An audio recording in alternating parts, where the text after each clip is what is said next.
incident with his pregnant girlfriend in 2023. Miller was arrested for third-degree assault, but the woman declined to press charges. According to the NFL, Miller still violated the league's personal conduct policy. The suspension will cost Miller $2.08 million. No debates, no speculation, just the info you need. That's your KBLA Sports Minute. I'm Ray Richardson on KBLA Talk 1580. I need your dollar, that's what I need. KBLA Talk 1580 celebrates small businesses, the enduring lifeblood of our community, with the launch of the KBLA SMB Marketplace. For the first time, small to medium-sized businesses will have an opportunity to promote their goods and services on KBLA and take advantage of our powerful reach and local marketing power. The SMB Marketplace is hosted exclusively on KBLA1580.com and is accessible from all our social media channels. Whether you're a small mom and pop restaurant, a car dealership, or a professional practitioner, we invite you to join in this new KBLA Talk 1580 initiative to promote your business. As a Black-owned small business, you don't want to miss this unique opportunity to gain new customers on KBLA Talk 1580. For more information, contact us today at smb@kbla1580.com. That's smb@kbla1580.com. At KBLA Talk 1580, we've got your black. And if I share with you my story, would you share your dollar with me? Time to get paid. From Television City in Hollywood. Good time. Anytime you need a payment. Good time. Anytime you need a free. Good time. Anytime you're out from under. Not getting hassled, not getting hustled. Keeping your head above water. Making a way when you can. Temporary layoffs. Good times. Easy credit rip-offs. Good times. Scratching and surviving. Good times. Hanging in a job. Good times. Ain't we lucky we got 'em? Good times. Is there a more classic TV show theme song than that for black folk? I think not. We could offer a number of entries, but none greater than the theme from Good Times. The family of John Amos announced to the world yesterday that the legendary actor had made his transition on August 21st. I do not know why they held that news for so long. That is their right. That is their privilege. But yesterday we all learned that John Amos made his transition once again on August the 21st. When I heard the sad news alongside some of my favorite photos with John Amos, I immediately posted the following. There was no pretense with John Amos. He was as advertised. Real, strong, humble, kind, generous. From Mary Tyler Moore to Good Times, to Roots, to The West Wing, to Die Hard 2, to Coming to America, and everything else. He was a towering artist, prodigiously talented, one of a kind. He made us all proud to be black men. Let me repeat that last part. He made us all proud to be black men. As you will hear in a moment, he was fired from Good Times for challenging the writers and his steadfast refusal to play James Evans as anything less than a black man whose dignity and humanity had to be honored and respected. He would accept nothing less if he were going to play that character. No buffoonery for John Amos. As a child growing up in Indiana, right next door to Chicago, I always wanted to go to Chicago and visit the projects where the Evans family lived. And one day, years later, on a trip to Chicago, I did indeed ask someone to take me to Cabrini Green. They looked at me like I had lost my mind and asked, "Negro, why would you want to go to Cabrini Green?" And I told them simply, very simply, Good Times. I wanted to see this place where the Evans family lived. They made that show so real, so authentic, that I wanted to see where the Evans family lived in Chicago. I was not living in the projects, but we were also a very poor black family living in Indiana in a trailer park. That's how I grew up, in a trailer park with a whole bunch of other poor people, many of them white.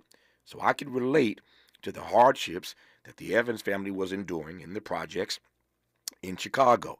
But never could I have imagined that I would ever meet Florida or James Evans, Esther Roll or John Amos. But as fate would have it, indeed I did. I met Florida Evans. I met Esther Roll first. I once worked for Tom Bradley, the late great mayor of this city, as many of you know. After working for the mayor, I ran for city council myself. I lost that city council race, and I've said many times that sometimes rejection is redirection. I'm glad I lost it because my career was born as a result of losing that race. But I was canvassing the district one day, knocking on doors, and I looked at my registration sheet of all the voters living in this district as I was knocking on doors, and I saw the name Esther Roll. I said, it can't be.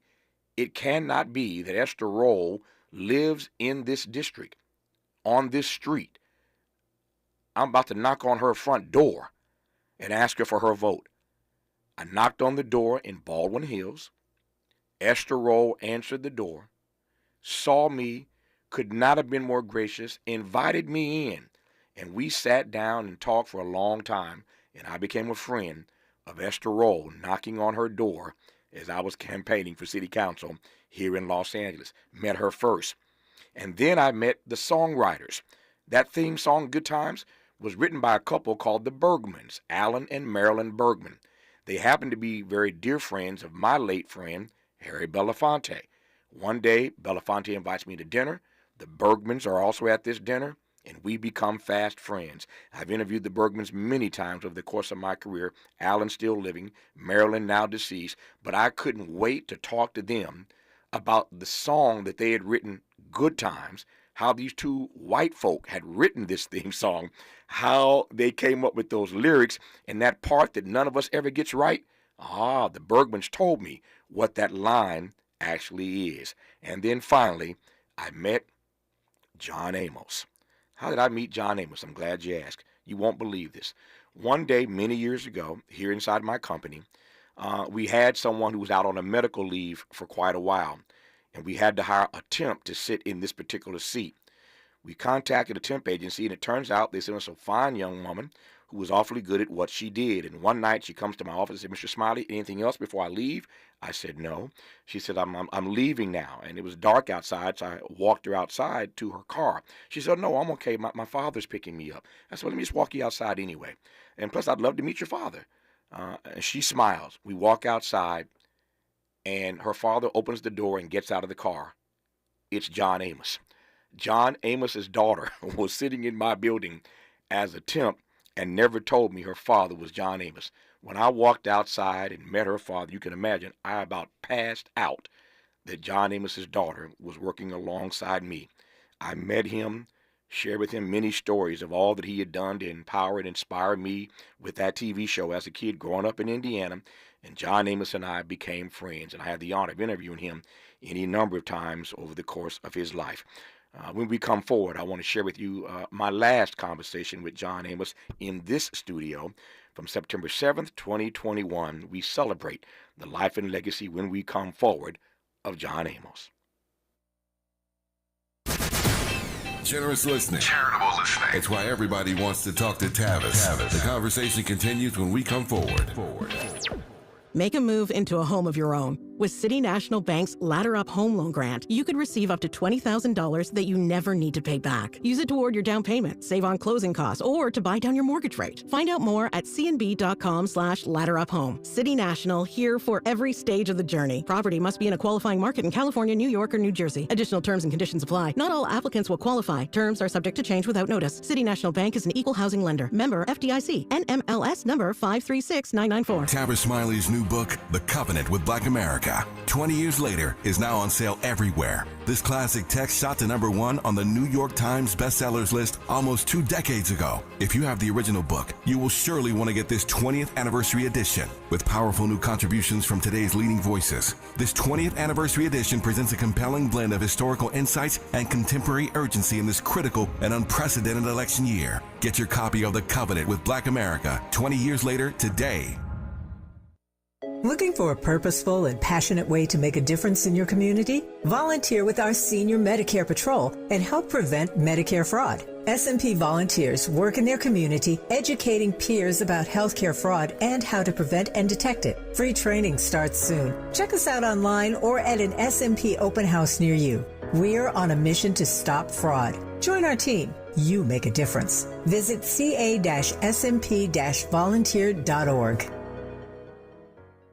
You know where you want to go in life, and City National Bank can help. City National knows the dedication it takes to build your vision for the future into a reality, and our team is here for you. We have a wide range of options to help, from personal savings accounts to interest-bearing money market savings accounts and more, all designed to help you get where you want to go. City National, here for every stage of the journey. Learn more at cnb.com. City National Bank is a subsidiary of Royal Bank of Canada, member FDIC.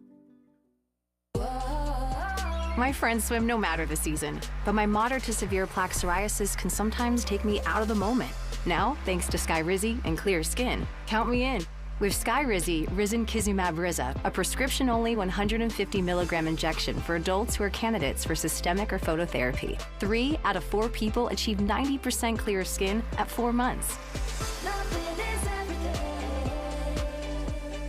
Don't use if allergic to Skyrizi. Serious allergic reactions and an increased risk of infections or a lower ability to fight them may occur. Before treatment, your doctor should check for infection and tuberculosis. Tell your doctor if you have an infection or symptoms such as fever, sweats, chills, muscle aches, or cough, or if you plan to or recently received a vaccine. Thanks to Skyrizi, there's nothing on my skin, and that means everything. Ask your doctor today about Skyrizi, the #1 dermatologist-prescribed biologic in psoriasis, and visit skyrizi.com or call 1-866-SKYRIZI to learn more. Sometimes he fails at fitting in, but we're okay with that. You're inside the Tavis Smiley Show. Our tribute to John Amos begins right now. So, John Amos, let me start with this. What were you doing before you became a Hollywood actor? I guess the job I had that was closest to the industry was I was an advertising copywriter, and I worked at an agency that gave me a little bit of freedom, but not quite enough. So I began to moonlight as a comedy writer for a local television show. A couple of radio personalities have been given the opportunity to do a freeform television show with an ensemble by the local affiliate, and that gave me my first experience in writing for television as well as performing on local television, and it was a wonderful learning experience. So I came up with I took advantage of every opportunity that was offered to me in terms of being educated in the industry, and I think that's one of the things that has served me so well over the course of my career. Mm-hmm. This is back in New Jersey? No, this was in California. The Urban League had advertised and made it known that they were looking for young would-be professionals in the advertising industry, because advertising in television at that time had no minorities involved, at least to the degree that they certainly do now. So the bottom line is I applied and I was hired as a trainee at Doyle Bain Bernbach, which was one of the largest advertising agencies in the country at the time, with substantial billing. So that gave me an insight as to how ads were written, how the campaigns were conducted, etc. And as I said, after working there for a while, I realized I didn't want to be an account exec trainee. I wanted to be a copywriter. I wanted to be on the creative end of the industry. And the bottom line is I applied for and got a job as a copywriter with Chiat Day Advertising, which was also a very good agency. And Jay Chiat, rest his soul, gave me some wonderful opportunities. ultimately I had to make a choice because I was moonlighting as a comedy writer for the local television show, and he said, "John, I appreciate your talent, but I'm paying for your talent as a copywriter, and you're going to have to make a decision. Is it going to be TV or advertising?" Obviously, I made a choice 50 years ago, and I got no regrets, man, none whatsoever. I can only imagine. So let me get this right then, and your backstory is so fascinating to me. So by the time you got to Mary Tyler Moore, you were already a comedy writer. Oh, no doubt. Yeah. By the time I got to Mary Tyler Moore show, I had done stand-up comedy. I'd done television appearances in comedy shows. But the main thing was that I had some writing experience on a local television show, like I said. Right. That gave me a greater understanding and appreciation of what goes into a successful television script, whether it be comedy or drama. And I learned from some of the very best comedy writers. And I think that in itself was an education. Why did you not stick with the stand-up piece? I'm just curious. Too painful, man. Too painful. Not enough compensation. I never knew when I was going to work again. You know, it's a painful process doing stand-up comedy. It's liberating, and it's still my favorite form of television to watch, good stand-up comics. I've had the pleasure of working with Richard Pryor, Jonathan Winters, and innumerable other comics through the years. I even worked at one time very early on in my career with the late Jack Benny. Wow. So I've had an incredible education, which I think is missing amongst the younger performers today, whether it be music and or comedy. Yeah. Why is stand-up still your favorite thing to watch? I think I get it, but unpack that for me. Well, I love to laugh. First of all, that's my first inclination as a human being, is to laugh and to find the humor in situations. And when I see some of the young comics commenting on the human condition, I can't help but admire them, their bravery. I'm not a big fan of gratuitous profanity and shock value language, but by the same token, I can appreciate the fact that in some cases it's called for and seemingly appropriate. I'm gonna put you on the spot here. Are there certain comedians today? You mentioned the greats, Pryor and Jack Benny and others. Are there certain folk today that you particularly like? Oh, absolutely. I just did a little cameo in a film, and Kevin Hart is the star of the film. I'm a big fan of Kevin Hart's because he does that self-deprecating humor about his size and just his foibles as a human being.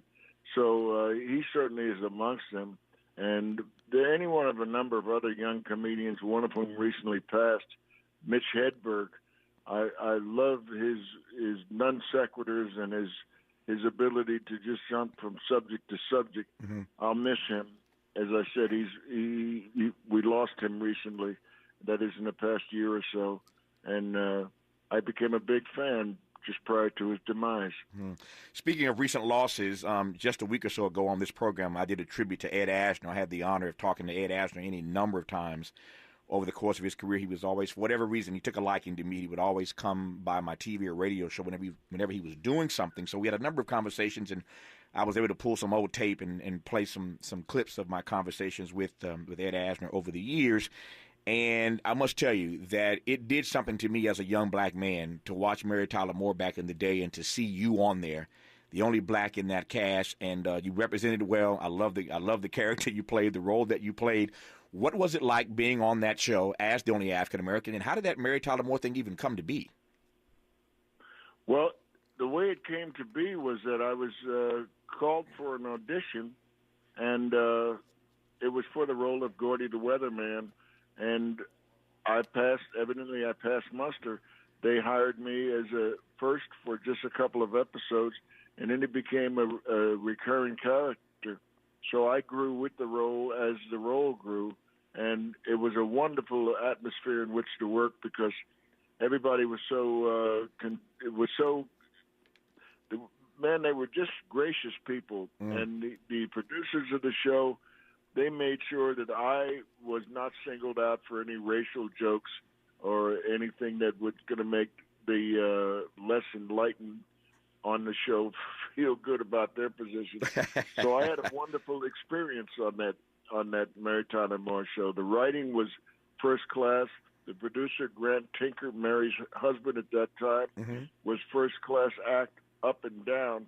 So I couldn't have worked in a better environment. And the ironic thing was that I had left the Mary Tyler Moore show to take the role of James Evans in Good Times. And initially, I wasn't sure if I'd done the right thing because the show Good Times wasn't quite as well developed, and I didn't have the most tactful way of presenting my arguments, my creative arguments, to the producer, Norman Lear.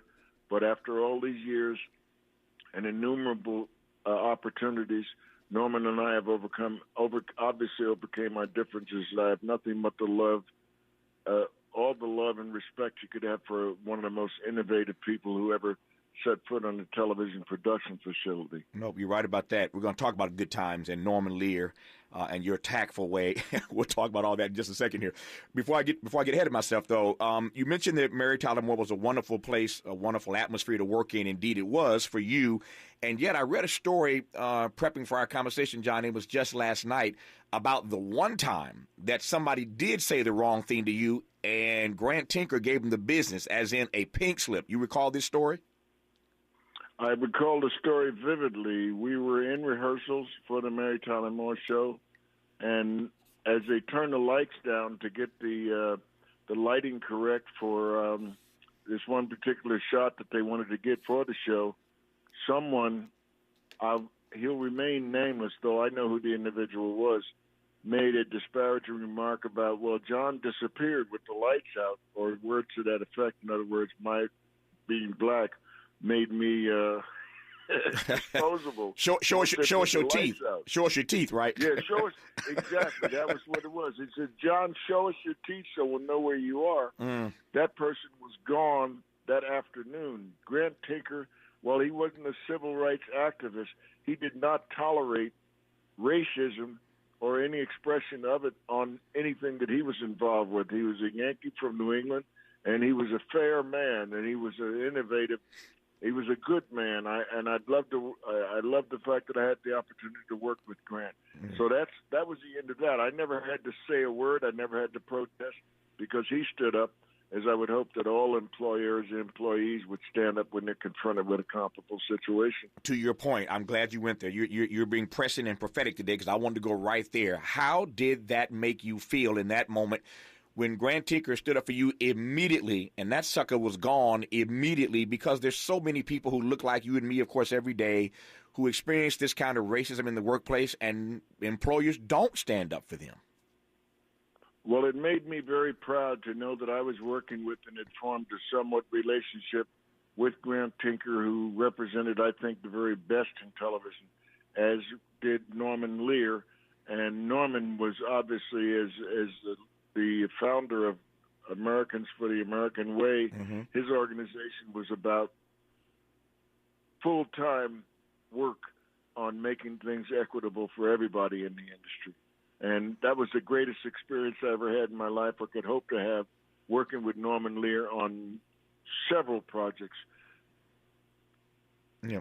So you get the phone call while you're on Mary Tyler Moore to play the first black family man in the show. Yes. in the show Good Times, and I am fascinated. I had a chance to meet Esther Roll a number of times and sat and talked to her. She invited me to her house. Invited me to her house one day up on the hill, not too far from the studio, and I sat at her house and spent some time talking to her.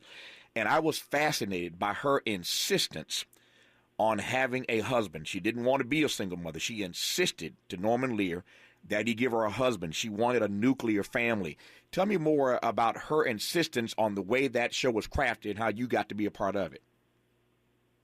Well, the irony of the Good Times Complete Family was pretty apparent to me, because Esther and I, like most actors at that time, we had done a pilot, and the pilot was under consideration to become a series. Decision had not been made as yet. But while the decision was being made as to whether or not it would be a series for CBS, Esther and I, again, the irony comes in, we met at the unemployment office where the actors pick up their unemployment checks during their periods of Wow. unemployment. Wow. And we met. Our appointments were the same day. We were collecting unemployment the same day. So we had a real intimate conversation over the fence at the unemployment office on McCadden Place in L.A. That's where we picked up our checks at that time.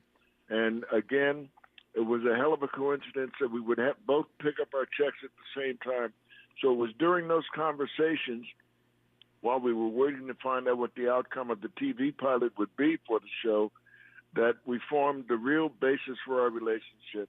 And I distinctly remember telling Esther, who at that time was fairly a novitiate in television, and certainly as a star of a series, whereas I had worked in a number of television series at that time. And I told her, I said, if this holds true to form, that is this opportunity, they will try to divide us, that is, keep you and I at each other's throats, so we don't have any joint control or any power over the show. And I said that as a writer, not as a civil rights activist, but it was a reality.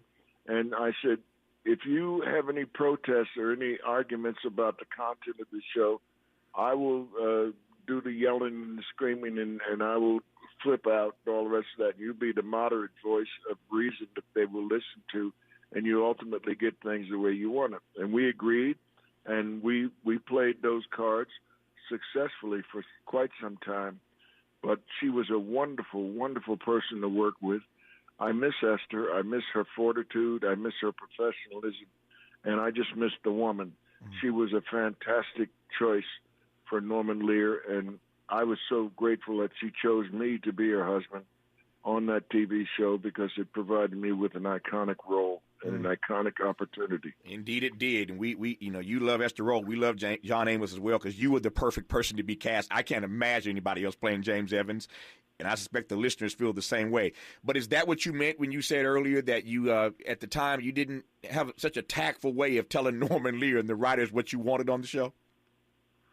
No, what I meant, I was trying to water it down for radio, for your television, for your broadcast. Yeah, it is a family show. But it is a family show. I was born in Newark, New Jersey, and raised in New Jersey. And in Jersey, we have a certain way of expressing ourselves. We cut right to the chase. And if somebody's rubbing you the wrong way, you tell them all sorts of injurious things can happen to that person and to their family if they mess with you. So I was still that guy when I got to Hollywood, and I didn't change. So I threatened to block a few hats, and they didn't want to hear that. Yeah. I've mellowed now. Now I'm in my 80s, and I'm mellow, and I don't have any arguments or any bones of contention with anybody to the degree that I want to go outside. But it was nothing for me to ask a producer, well, we can't resolve this. Let's go outside and see what we can do. And they just got tired of having their lives threatened or put on the line about something as meaningless as television dialogue. So I got over that.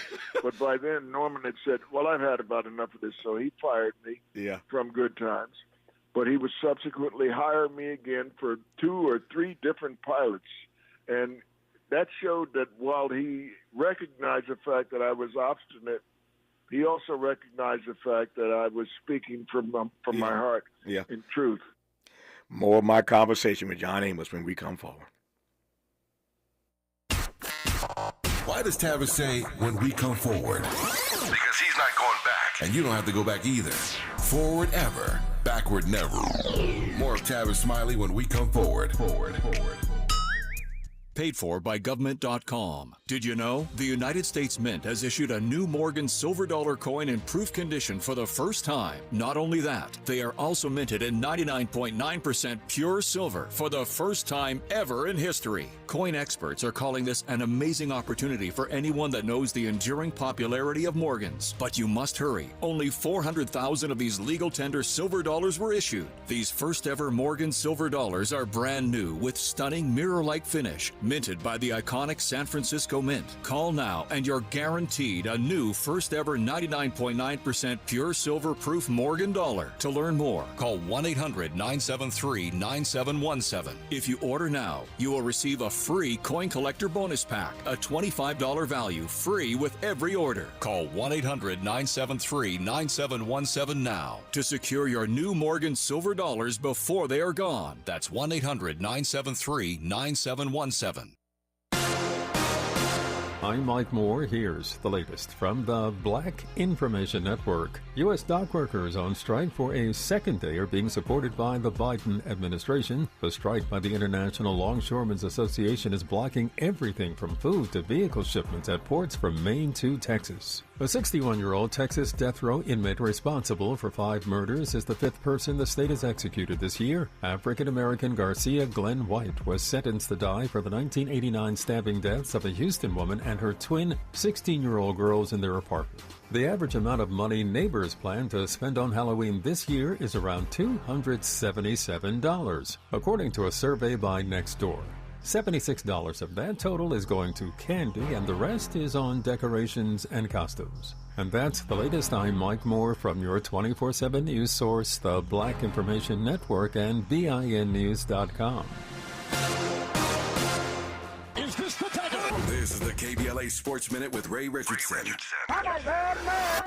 After day one of the Lakers training camp practice on Tuesday, LeBron was asked by a reporter if he had anything more to accomplish as a basketball player. LeBron paused for a moment, then calmly said no. LeBron is entering his 22nd season in the NBA. He turns 40 in December. LeBron has 4 NBA championships. He's the NBA's all-time leading scorer and the only player with 40,000 points. He's a 4-time MVP, played in 20 NBA All-Star games, and has 3 gold medals. I would say LeBron gave an honest answer to that question. The NFL suspended Buffalo Bills veteran linebacker Von Miller for 4 games without pay for an incident with his pregnant girlfriend in 2023. Miller was arrested for third-degree assault, but the woman declined to press charges. According to the NFL, Miller still violated the league's personal conduct policy. The suspension will cost Miller $2.08 million.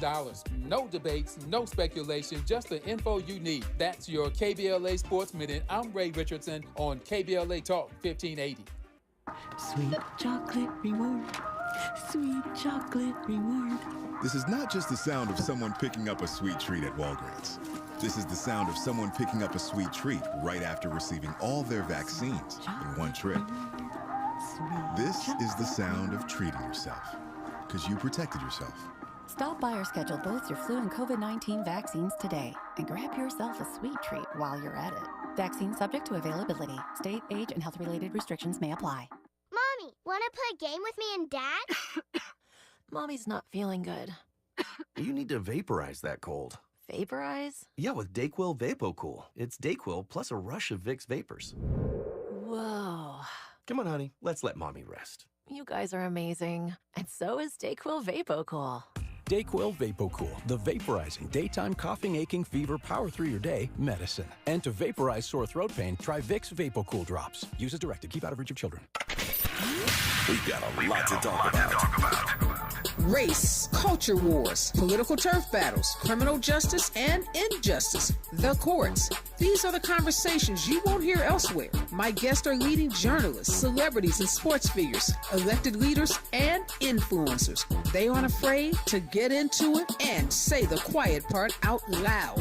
With Ariva Martin in real time, your commute just became the most engaging part of your day. Tune in weekdays from 4 p.m. to 6 p.m. or find us on YouTube. Ariva Martin in real time, when you want it straight, no chaser. Unapologetically progressive. KBLA Talk 1580. We've got your black.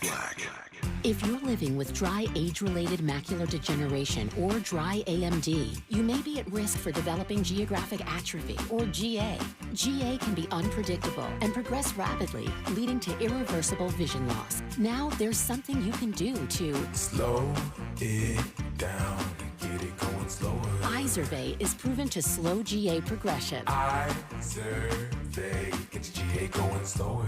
Izervay or avacincaptad Pagel is a prescription eye injection used to treat GA. Don't take it if you have an infection or active swelling in or around your eye. Izervay can cause eye infection, retinal detachment, or increased risk of wet AMD. Izervay may temporarily increase eye pressure. Your vision may be impaired after an eye injection or exam. Don't delay. Ask your doctor about Izervay today. Izervay gets GA going slower. Visit Izervay.com. That's IZERVAY.com. And the top-rated African-American talk show host in the nation, according to Talkers Magazine. You're tapped in with Tavis Smiley right now. We continue our tribute to John Amos, recalling my conversation with him on September 7th, 2021. Of course, we all know every episode of Good Times, like we wrote the scripts. I'm laughing, John Amos, because given what you were saying before the break, it sounds to me like John Amos wasn't really too far from James Evans. Yeah, they were pretty close at times. and it's frightening for me. It would have been frightening for me had I been anybody on that show to have you get in my face, particularly if I knew, and they did, that you were both a boxer and a former professional football player. Yeah, those remnants of hostility still lingered well into my career, and it cost me a few jobs because I was not above telling someone, producer, director, or whomever, exactly how I felt when they offended me. Yeah, and I think that's one of the things that has also served me in good stead because some producers were secure enough to appreciate the honesty. Yeah. What did you learn, though, from those experiences, not just being fired by Norman Lear, but the others you just referenced about how to get your point across to people that needed to hear you? What did you learn from those experiences? Well, I learned that it's better to bite your tongue at times than it is to speak up. Not that you have to cheese or Uncle Tom, but to be as tactful and as diplomatic as possible. And remember that these people that you're working for have worked with other actors of your caliber and above and beyond, and they've probably seen whatever manifestations of differences or hostilities that you might have. So it's better to just go with the flow for a while, but when it becomes intolerable, you must speak up. I've always felt that. Otherwise, you're going to develop an ulcer and all sorts of problems. Mm. What is the true story from John Amos for why you departed Good Times? I mean, you mentioned that Norman Lear fired you, but you had some concerns about the direction that show was going. What were your concerns then? Well, my concerns were that when I joined the show, and for some time quite after, there were no black writers on the show.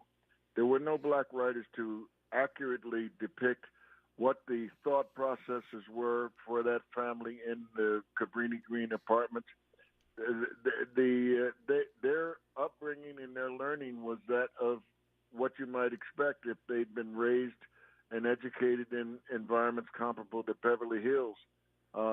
And a lot of the writers were. Some had come from more modest circumstances, of course. Mm-hmm. Guys had come from the East Coast or West Coast or whatever. But the bottom line was that they were out of touch.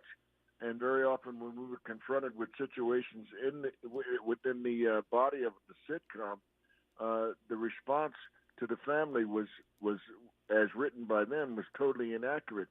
As, for example, we had a couple of actors who were portraying detectives or something. Yeah, I think they were detectives. I forget the episode. Come to the house, and one of the actors, in a moment of inspiration, I guess, actually spit on the floor. And I called I said, cut, which is actor. I didn't have the right to do that, but I said, there's no way that James Evans is going to allow any man to come into his house and spit on his floor. So that's got to go. And I wasn't very tactful, as I said, about what was going to happen if he continued that action. So he got the picture, and they took that out, and that never happened again. But there were several times that I had to brace the writers. I called it bracing them, just making them aware that physical harm was imminent if they continued in that direction. So, and the guys got tired. Just literally told me, he said, "We're tired of having our lives threatened over a comedy script. So you're out." Yeah. And that's basically what created my first departure from the show, and I think Norman fired me a couple of times, but he ultimately rehired me because there was a certain kinship there in terms of our love of quality and our love of a good TV show. Mm-hmm. Did you think that the show was getting to be a bit too trying to find the right word here, cartoonish, that it was focusing too much on perhaps JJ's character and the whole dynamite thing and getting away from some of the tough issues that, to his credit, Norman Lear was unafraid to tackle? Well, I was concerned, not for just that reason, but also that there was no balance, that I thought that our youngest child, Ralph Carter, who portrayed the youngest boy in the family, the militant midget, exactly. I didn't feel like he was being given the proper attention by the writers, and that his quest to become a judge or become a meaningful member of society could have been played out for a lot more mileage and a lot more substance. So that was my main bone of contention, the fact that I didn't feel like enough emphasis was being put on the younger children to set an example for all those young people who were aspiring for comparable careers in their own lives. Mm. What do you make of the fact you've been in the game for 50 years now? We're celebrating your 50th anniversary in this Hollywood game. What do you make of the fact, and we'll talk again, you played some other iconic characters. We'll get to them, Roots and Coming to America. We'll get to all that before our hour is up. And so often, let me just back up and say, we use the word iconic, I think, too loosely in our society. You know, I tell people all the time, that iconic means you changed the game. Doesn't mean you were good at what you did. Doesn't mean you played a nice character, had a few nice roles. Iconic, by definition, means you changed the game. And so I think too often we use that word too loosely in our society. But when I say you played iconic characters, I mean, John Amos, you have played some iconic characters. We'll get to more again as we move forward in this conversation. But what do you make of the fact that all these years later, we're still watching Good Times around the clock? It's on some channel, some station, all day, every day. We all know the lines. We keep watching it as if we've never seen it for the first time. What do you make of the cultural impact that sitcom has had? I think the fact that all of America, black, white, Latino, and everything in between is all inclusive.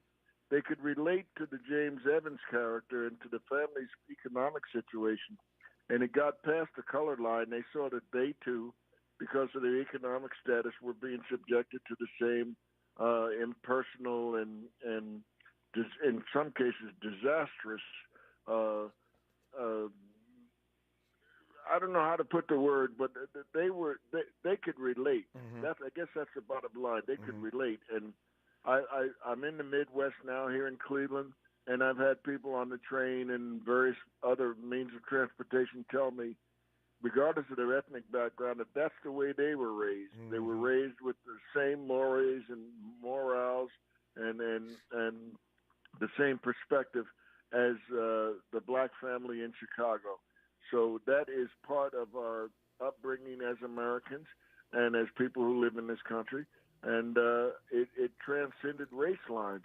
I think that's why the show is still so popular. People were familiar with a James Evans type of character whose first priorities were protection of his family and devotion to his family.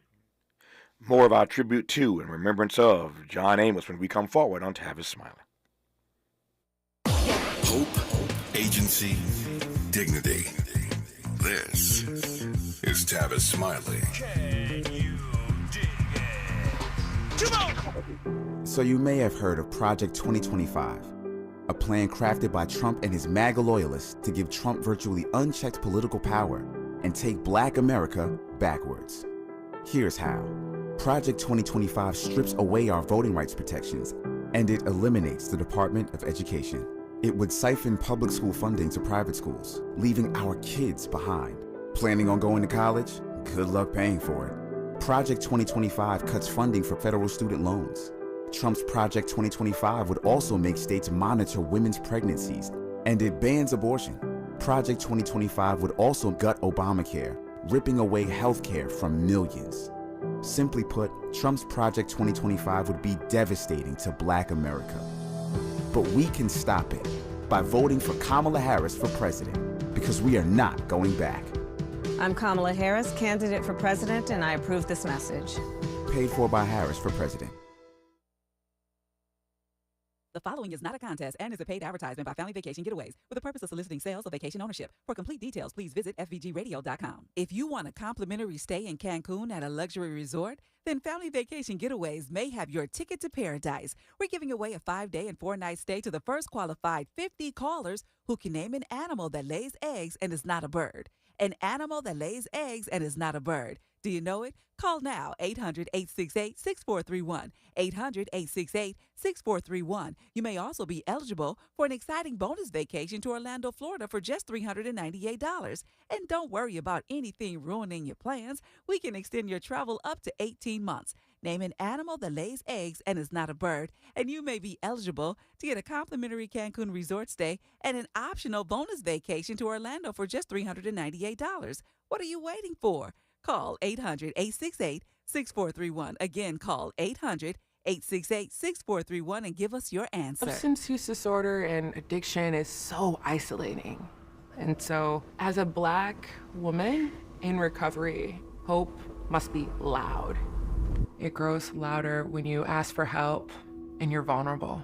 It is the thread that lets you know that no matter what happens, you will be okay. When we learn the power of hope, recovery is possible. Find out how at startwithhope.com. Brought to you by the National Council for Mental Wellbeing, Shatterproof, and the Ad Council. Freedom is an endless meeting, so let's get back to it with Tavis Smiley. More of John Amos right now. We are celebrating John Amos's 50 years in Hollywood, talking about many of the iconic characters and roles he has played over that 5 decades. Every year, John Amos, I spend a couple days rewatching Roots. I watch it from the beginning to the end. I do it literally every year. It's an annual ritual for me to sit and watch that thing from beginning to end. And there's so many scenes that just come to mind and touch me when I think about you're playing the adult Kunta Kinte in Roots, but nothing brings me to tears every time I watch it. I cry like I ain't never seen it. Watching you as the adult Kunta Kinte sitting under that tree with Fiddler when he's playing his instrument, when he plays his instrument and he takes his last breath, man, that scene, again, I cry every year when I watch it like I've never seen it. I know what's about to come, and it just hits me every time. What was it like for you being a part of that series, that special? Well, it was an incredible opportunity. Sometimes I can't believe that I was chosen to portray that character because it afforded me such an opportunity. I'm humbled when I think about the other actors that could have been considered for the role, and that I was so fortunate in finally being given that role that my blessings, anything else that I do in the industry would have to be secondary compared to that. That was the ultimate. As far as I'm concerned, I could have retired and never acted again after the role of Kunta Kinte in Roots. It doesn't get any better than that. I got to show love to an incredible actress, the late Matt St. Clair. I got to show strength.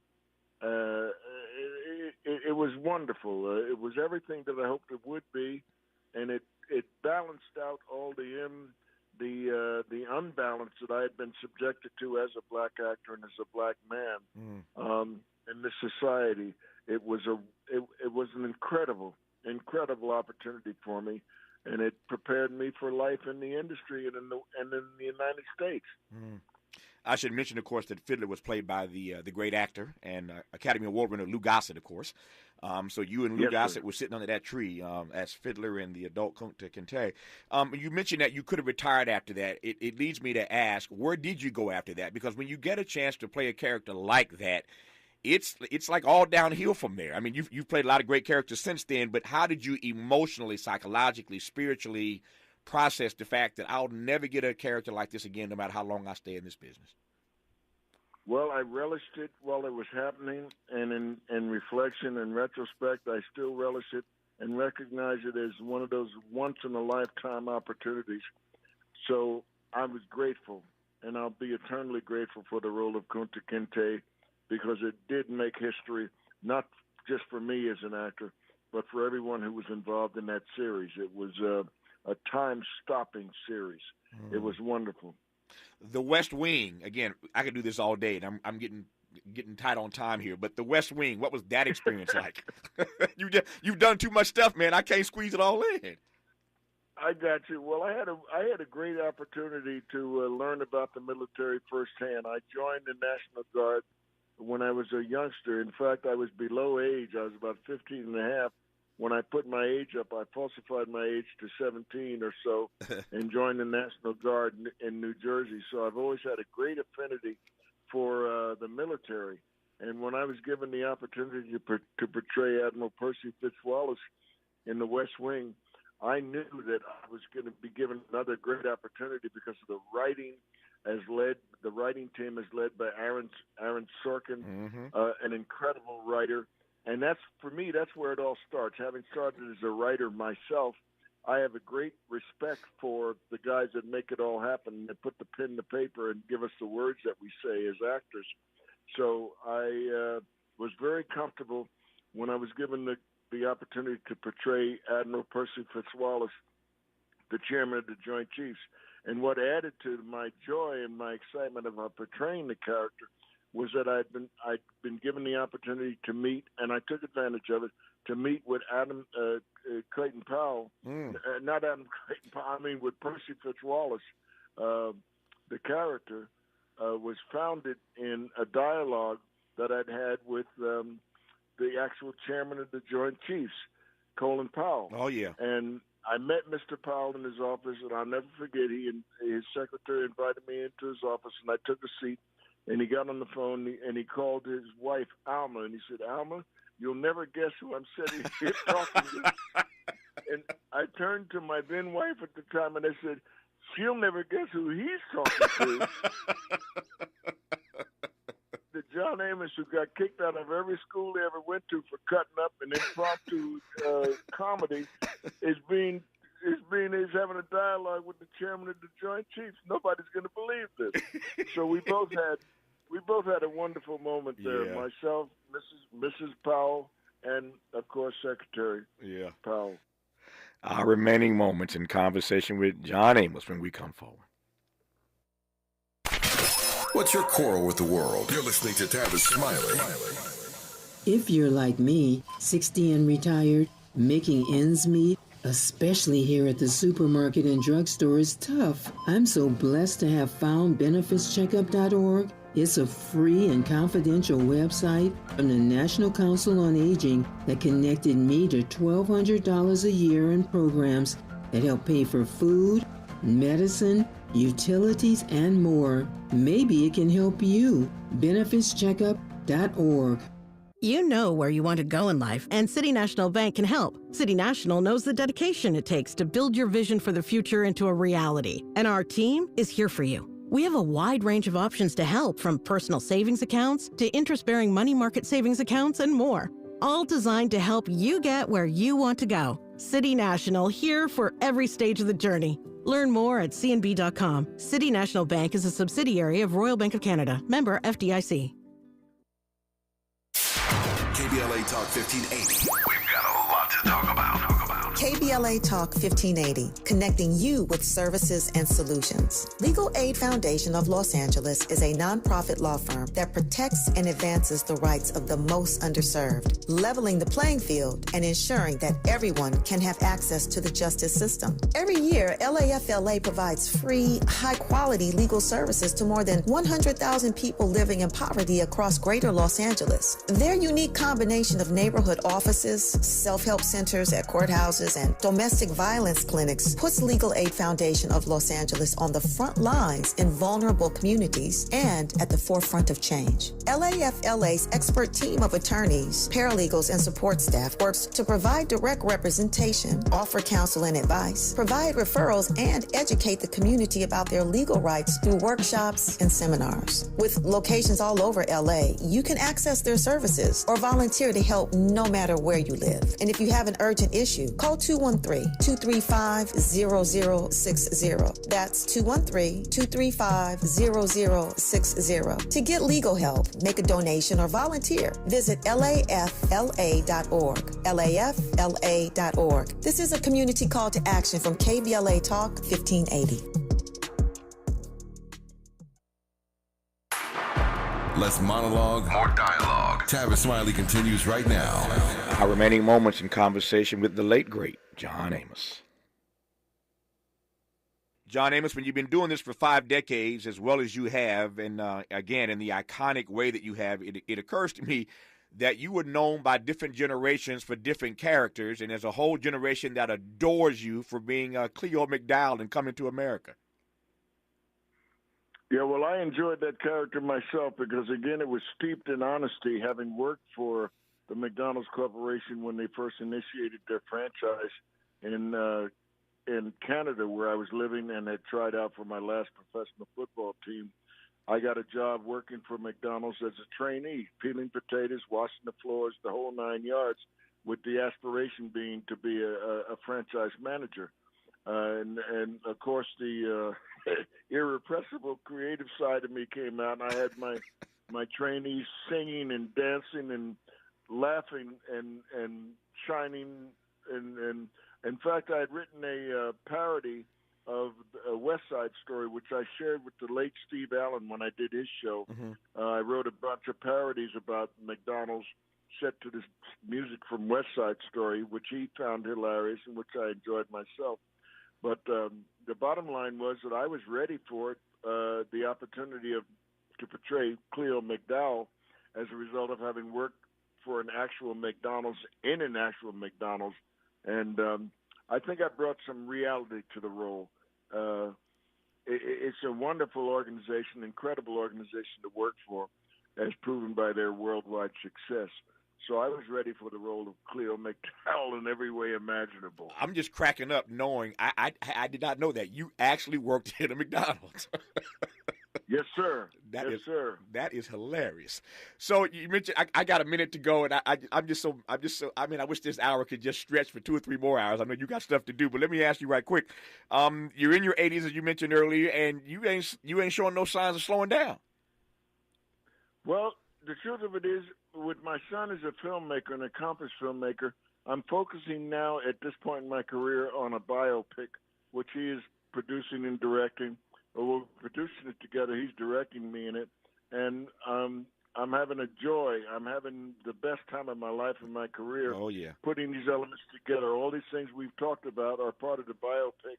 And I think it's going to be enlightening and possibly entertaining for my many fans that have supported me over the years. Well, let me say this now, John Amos. When that project is done, you have an invitation. I want you to accept it for you and your son to come join me in studio. Let's sit together and talk about it. I would enjoy nothing more. Give me another hour to delve into your brilliant career as a thespian. So when that project is done and it's set for release, how about you and your son come sit and talk to me? My son and I would be glad to join you, Tavis. And he's right here in the room taking some biopic pictures right now. The camera's rolling. So the bottom line is we will be there, buddy, as soon as it's completed and we got the invite. We'll be there. I look forward to seeing you. Until then, thank you for your time. Thank you for 50 years of just sheer brilliance. And I enjoyed talking to you, John Amos. Take care, my friend. Well, Tavis, stay well, and God bless you for everything you do for us and the community. God bless you. John Amos, dead at the age of 84. That biopic never came, at least not as yet. But we'll all be blessed by it when it finally comes forth. Thanks for tuning in today, and as always, keep the faith. I just love you, darling, like a baby boy loves his toy.